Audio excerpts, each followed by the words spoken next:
चिता जलने के बाद 1 घंटे तक आत्मा शमशान में क्यों खड़ी रहती है? गरुड़ पुराण का रहस्य।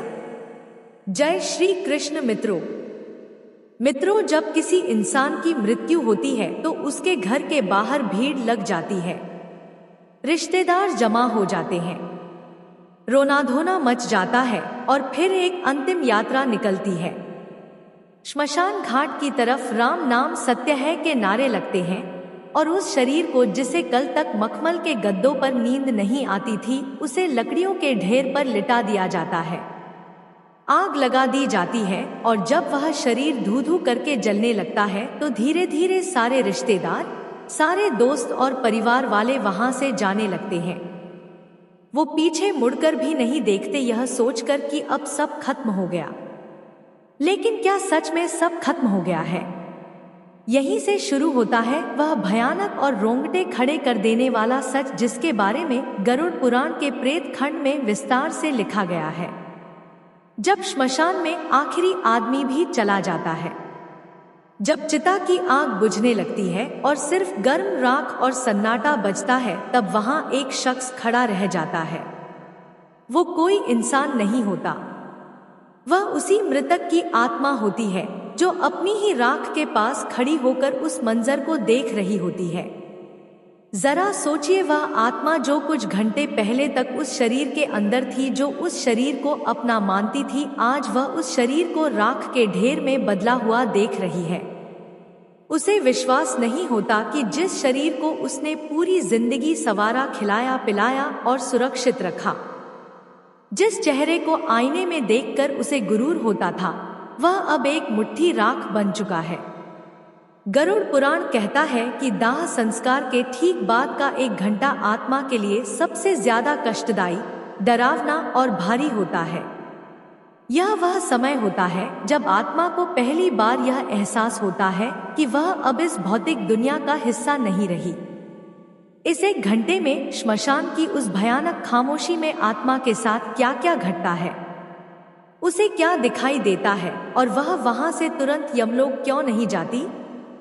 आज हम इसी गहरे रहस्य से पर्दा उठाएंगे। यह वीडियो कमजोर दिल वालों के लिए नहीं है, क्योंकि इसमें मौत के बाद का वो नंगा सच है जिसे सुनने के लिए कलेजा चाहिए। सबसे पहले हमें उस स्थिति को समझना होगा जब शरीर जल रहा होता है। शास्त्रों के अनुसार जब तक शरीर पूरी तरह नहीं जल जाता तब तक आत्मा को एक मोह रहता है। उसे लगता है कि शायद मैं वापस इस शरीर में प्रवेश कर सकूं, शायद मैं फिर से जिंदा हो सकूं। वह बार बार उस जलते हुए शरीर के पास जाती है, उसके चारों तरफ चक्कर लगाती है, लेकिन आग की तपन और यमदूतों का अदृश्य पाश उसे उस शरीर में घुसने नहीं देता। वह देखती है कि कैसे उसकी त्वचा जल रही है, कैसे उसकी हड्डियां चटक रही हैं। यह दृश्य उसके लिए किसी प्रलय से कम नहीं होता। और फिर आता है वह दर्दनाक पल जिसे कपाल क्रिया कहते हैं, जब घर का कोई सदस्य या बेटा बांस के डंडे से जलते हुए शव के सिर पर प्रहार करता है और सिर को फोड़ देता है। यह दृश्य देखने में जितना भयानक है, आत्मा के लिए उससे कहीं ज्यादा पीड़ादायक है। गरुड़ पुराण कहता है कि जैसे ही कपाल फटता है, एक जोरदार धमाका होता है जो सिर्फ आत्मा को सुनाई देता है। यह वह पल है जब आत्मा का उस शरीर से आखिरी बंधन टूट जाता है। उसे समझ आ जाता है कि अब वापसी का कोई रास्ता नहीं बचा, यह दरवाजा हमेशा के लिए बंद हो चुका है। लेकिन असली कहानी तो इसके बाद शुरू होती है। जब कपाल क्रिया हो जाती है और शरीर जलकर खाक हो जाता है, तब नियम के अनुसार घर वाले और रिश्तेदार वहां से लौटने लगते हैं। शास्त्रों में सख्त नियम है कि श्मशान से लौटते वक्त पीछे मुड़कर नहीं देखना चाहिए। क्या आपने कभी सोचा है कि ऐसा क्यों कहा जाता है? इसके पीछे एक बहुत बड़ा और डरावना कारण है। जब परिवार वाले वहां से जाने लगते हैं तो आत्मा घबरा जाती है। उसे लगता है कि यह लोग मुझे इस सुनसान और डरावनी जगह पर अकेला छोड़कर कहां जा रहे हैं। वह चिल्लाती है, आवाज देती है कि रुको, मुझे भी साथ ले चलो, मैं यहाँ अकेला नहीं रह सकता, मुझे डर लग रहा है। लेकिन उसकी आवाज किसी को सुनाई नहीं देती, क्योंकि अब वह आवाज हवा में गूंजने वाली ध्वनि नहीं बल्कि एक कंपन है। वह आत्मा दौड़ती है, अपने बेटे को पकड़ने की कोशिश करती है, अपनी पत्नी या पति को आवाज देती है, उनके कपड़ों को पकड़ने की कोशिश करती है, लेकिन उसका हाथ उनके शरीर के आर पार निकल जाता है। वो किसी को छू नहीं सकती, किसी को रोक नहीं सकती। और जब वह देखती है कि उसके अपने ही लोग, जिनके लिए उसने पूरी जिंदगी पाप किए, झूठ बोला, बेईमानी की, रात दिन एक करके पैसा कमाया, वो आज उसे एक अनजान जगह पर राख के ढेर के पास अकेला छोड़कर जा रहे हैं, तब उसे जीवन का सबसे बड़ा धोखा महसूस होता है। उसे समझ आता है कि दुनिया का कोई भी रिश्ता आखिर तक साथ नहीं देता, सब मतलब के साथी थे। जैसे ही शरीर ने साथ छोड़ा, सबने मुंह मोड़ लिया। अब सवाल आता है कि आत्मा उस श्मशान में 1 घंटे तक क्यों रुकती है? वह तुरंत उनके पीछे क्यों नहीं जाती? गरुड़ पुराण के अनुसार शमशान भूमि भगवान शिव का निवास स्थान मानी जाती है, लेकिन यह अतृप्त आत्माओं, भूतों और पिशाचों का गढ़ भी है। जब कोई ताजा मृत्यु होती है तो उस आत्मा के चारों तरफ एक सुरक्षा कवच होता है जो उसे कुछ समय के लिए श्मशान की नकारात्मक शक्तियों से बचाता है। लेकिन जैसे जैसे समय बीतता है, वह कवच कमजोर पड़ने लगता है। उस 1 घंटे के दौरान आत्मा को श्मशान में मौजूद दूसरी भटकती हुई रूहें दिखाई देने लगती हैं। उसे अजीब अजीब सी डरावनी आवाजें सुनाई देती हैं। वो देखती है कि वहां कई ऐसी आत्माएं हैं जो सैकड़ों सालों से मुक्ति के लिए तरस रही हैं, जो भूख और प्यास से तड़प रही हैं, जिनका शरीर विकृत हो चुका है। कुछ आत्माएं हवा में तैर रही होती हैं, तो कुछ जमीन पर रेंग रही होती हैं। वह नई आत्मा को देखकर उसकी तरफ लपकती है, उसे डराने की कोशिश करती है। यह दृश्य देखकर वह नई आत्मा डर के मारे कांपने लगती है। वह छिपने की जगह ढूंढती है, लेकिन श्मशान के खुले मैदान में छिपने की कोई जगह नहीं होती।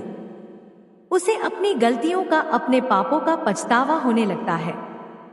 वह सोचती है कि काश मैंने जीवन में कुछ पुण्य किया होता, काश मैंने भगवान का नाम लिया होता तो आज मुझे यह दिन नहीं देखना पड़ता।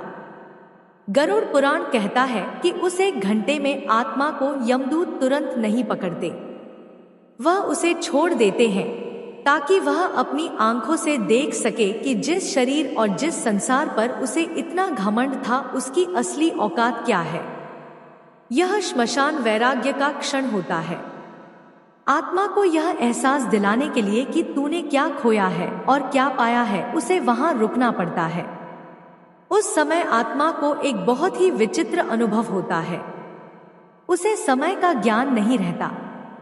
जो हमारे लिए 1 घंटा है, वह उस आत्मा के लिए कई दिनों के बराबर लगता है।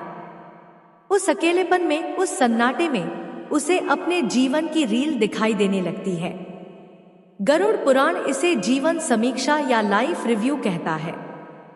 बचपन से लेकर जवानी तक और जवानी से लेकर बुढ़ापे तक उसने जो भी कर्म किए, चाहे वह बंद कमरे में किए हो या सबके सामने, सब कुछ उसकी आंखों के सामने तैरने लगता है। उसने किस किस का दिल दुखाया, किस किस का हक मारा, किस किस को धोखा दिया, वह सब उसे याद आने लगता है।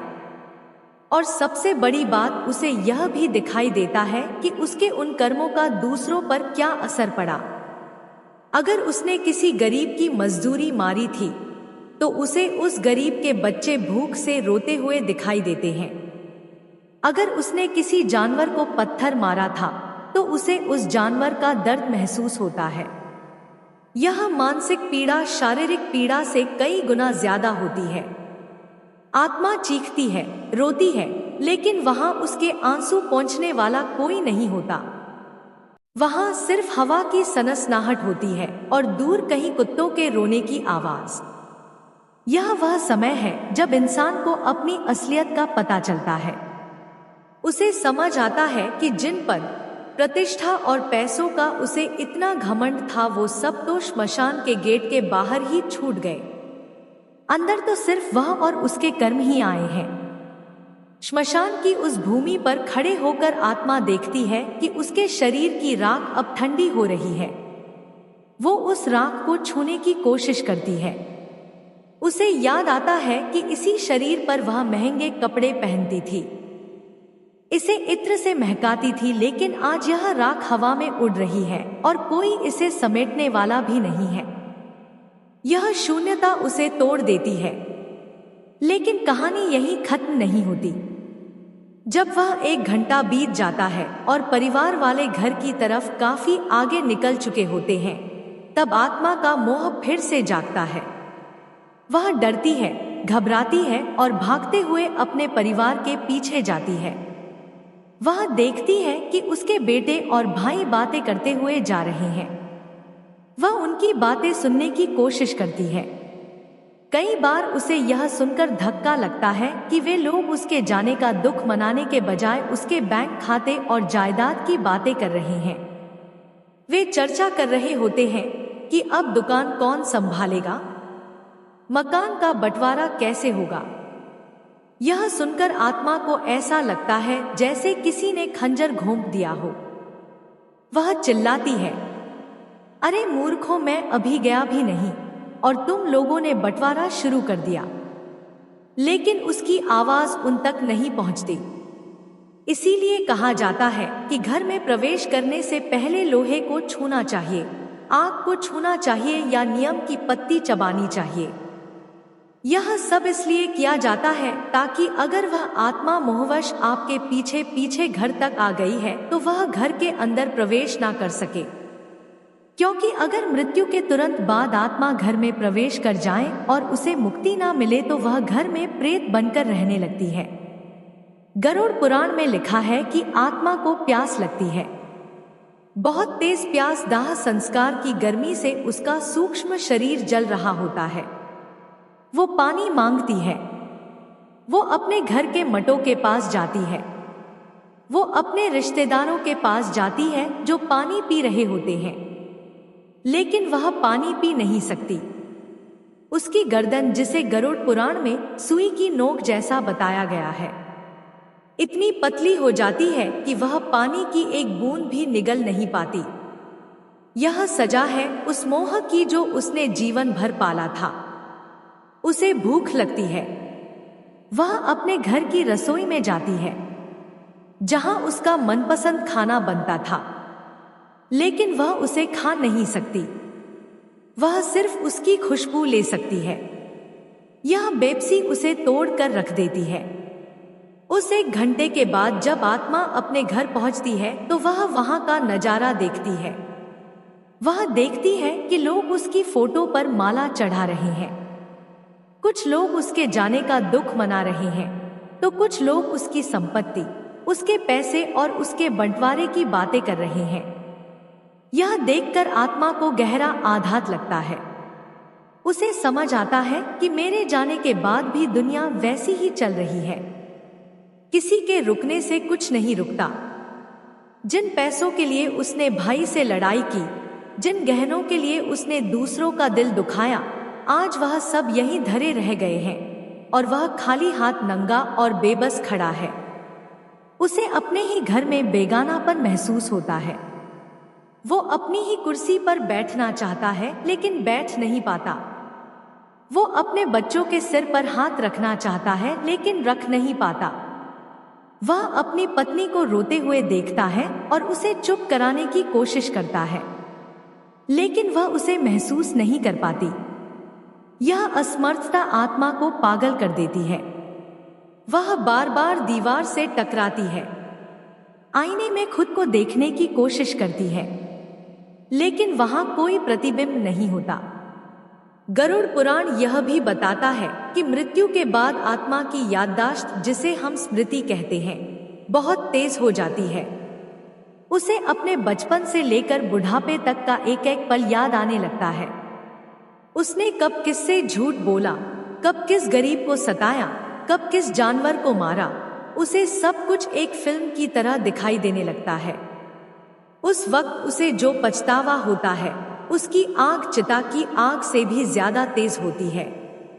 वह चीखती है कि मुझे एक मौका और दे दो, मुझे वापस भेज दो, मैं सब ठीक कर दूंगा, मैं दान करूंगा, मैं पूजा करूंगा।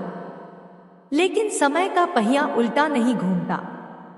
उस समय आत्मा को यमदूतों का असली रूप दिखाई देने लगता है।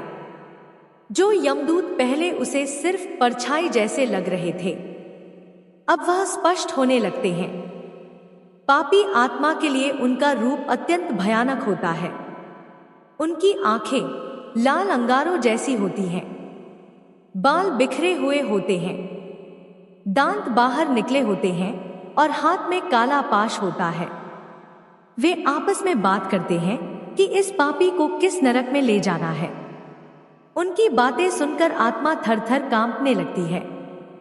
लेकिन जो पुण्य आत्मा होती है, जिसने जीवन भर धर्म का पालन किया होता है, उसे वह यमदूत सौम्य और शांत दिखाई देते हैं।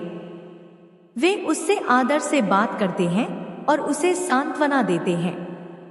यह सब हमारे कर्मों का ही प्रतिबिंब है। जैसा हम करते हैं वैसा ही हमें अंत में दिखाई देता है। दोस्तों, यह 1 घंटा जो आत्मा श्मशान में और फिर अपने घर के दरवाजे पर बिताती है, यह उसे यह समझाने के लिए काफी होता है कि जीवन का असली उद्देश्य क्या था। हम पूरी जिंदगी भागते रहते हैं, पैसा कमाने के लिए, नाम कमाने के लिए, बड़ा घर बनाने के लिए। हम रिश्तों को दांव पर लगा देते हैं, नैतिकता को भूल जाते हैं। लेकिन अंत में उस 1 घंटे में हमारे पास सिर्फ हमारे कर्म होते हैं। अगर आपने जीवन में किसी प्यासे को पानी पिलाया है तो उस वक्त आपको ठंडक महसूस होगी। अगर आपने किसी नंगे को कपड़ा दिया है तो उस वक्त आपको सुरक्षा महसूस होगी। लेकिन अगर आपने सिर्फ छीना है, सिर्फ बटोरा है, तो उस वक्त आपको सिर्फ तड़प मिलेगी। गरुड़ पुराण का यह ज्ञान हमें डराने के लिए नहीं है, यह हमें जगाने के लिए है। यह हमें बताता है कि जिस मौत से हम इतना डरते हैं वह तो आनी ही है, और जब वह आएगी तो हमारे बैंक बैलेंस, हमारी डिग्रियां, हमारे फॉलोअर्स कुछ काम नहीं आएंगे। उस 1 घंटे में जब हम अपनी ही राख को देख रहे होंगे, तब हमें सुकून सिर्फ इस बात से मिलेगा कि हमने किसी का भला किया था। इसीलिए शास्त्रों में कहा गया है कि जब तक शरीर में प्राण है तब तक शुभ कर्म कर लो, दान करो, सेवा करो और सबसे जरूरी भगवान का नाम लो। क्योंकि गरुड़ पुराण में भगवान विष्णु खुद कहते हैं कि जो व्यक्ति मेरे नाम का जप करता है उसे मृत्यु के बाद यमदूत नहीं बल्कि मेरे पार्षद लेने आते हैं। उसे शमशान की उस भयानक गर्मी और अकेलेपन का सामना नहीं करना पड़ता, बल्कि उसे एक दिव्य विमान में बैठाकर सीधे वैकुंठ ले जाया जाता है। श्मशान में उस 1 घंटे के दौरान आत्मा को कई और भी विचित्र अनुभव होते हैं। उसे वहां मौजूद पिंडी और चावल के गोलों को खाने की इच्छा होती है जो उसके पुत्र ने प्रदान किए हैं। गरुड़ पुराण के अनुसार पहले दिन का पिंडदान बहुत महत्वपूर्ण होता है। अगर विधि विधान से पिंडदान ना किया जाए तो आत्मा को बहुत भूख लगती है और वह श्मशान में इधर उधर भटकती रहती है। कभी कभी वह श्मशान के पास के पेड़ों पर लटक जाती है या पानी के स्रोतों के पास जाकर अपनी प्यास बुझाने की कोशिश करती है। लेकिन बिना शरीर के प्यास बुझना नामुमकिन है। यह प्यास शारीरिक नहीं आत्मिक होती है, जो केवल मंत्रों और श्रद्धा से शांत हो सकती है। जो लोग श्राद्ध और पिंडदान को बेकार मानते हैं, उन्हें यह समझना चाहिए कि यह भोजन शरीर के लिए नहीं बल्कि उस यात्रा के लिए है जिस पर आत्मा निकली है। बिना इस भोजन के आत्मा कमजोर हो जाती है और प्रेत योनि में जाने का खतरा बढ़ जाता है।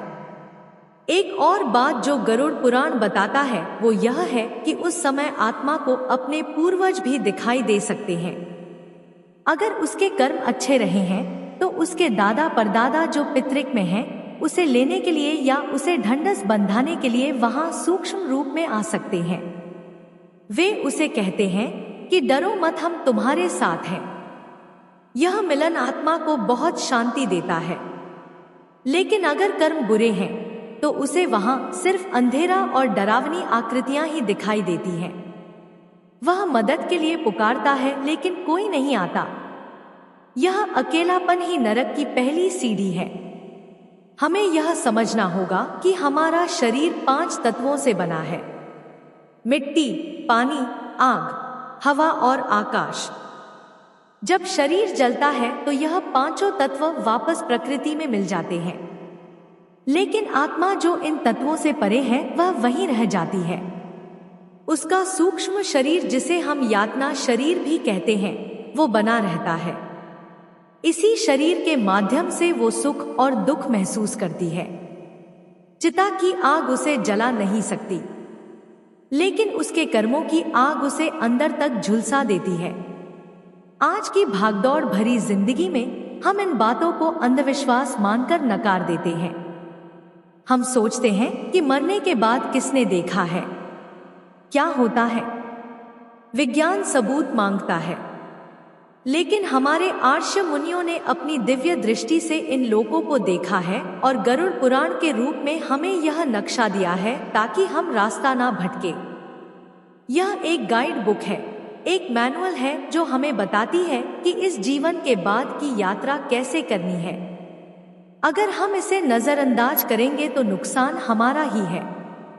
जैसे किसी अनजान देश में जाने से पहले हम वहां के नक्शे और नियमों को समझते हैं, वैसे ही मृत्यु के बाद की दुनिया को समझना भी जरूरी है।